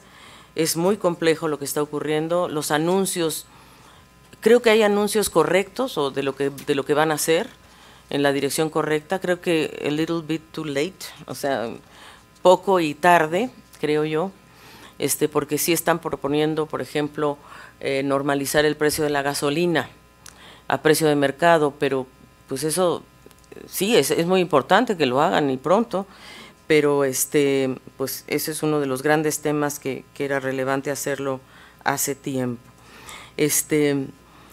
El otro gran tema es, bueno, todo el sistema de precios, o sea, en realidad lo que en Venezuela ha ocurrido es una destrucción del sistema de precios y eso, reconstruir ese sistema de precios va a ser largo, importante y determinante.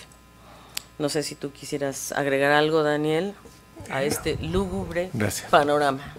Simplemente para complementar lo que decía la secretaria ejecutiva, efectivamente Venezuela está viviendo una situación interna compleja con una hiperinflación que genera costos de transacciones muy altos, con problemas en su capacidad de importar y de financiar las importaciones, que es un elemento esencial, una caída en la producción petrolera que se ha traducido en menores ingresos petroleros de lo esperado, lo que dificulta por dos vías. Una, el financiamiento del déficit fiscal, que depende mucho de las divisas que entran por el sector petrolero, y dos, la restricción externa para poder financiar las importaciones.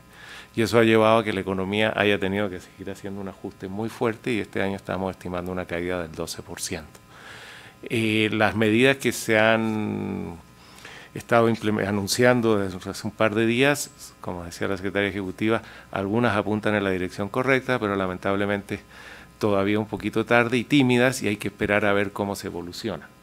Mucho de, por ejemplo, lo que es la convergencia y la apertura cambiaria, de permitir ya un tipo de cambio flotante, va a depender de la disponibilidad de divisas con que la economía cuente. Si bien el objetivo del gobierno es anclar el nuevo tipo de cambio y la nueva moneda al petro, que equivale como a 60 pesos, equivalente a un precio de $60 por barril, que sería el precio de la convertibilidad entre el petro y el dólar, digamos, en torno a 60.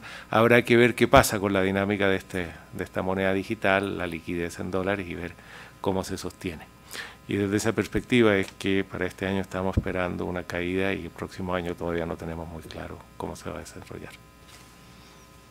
Muchísimas gracias, Daniel Titelman, director de la División de Desarrollo Económico, a Hugo Beteta, director de la sede subregional en México, a Mario Chimoli, secretario ejecutivo adjunto de la CEPAL, y por supuesto a nuestra secretaria ejecutiva Alicia Bárcena por habernos acompañado en esta conferencia de prensa, a ustedes, colegas que han tenido la disposición de acompañarnos, muchas gracias.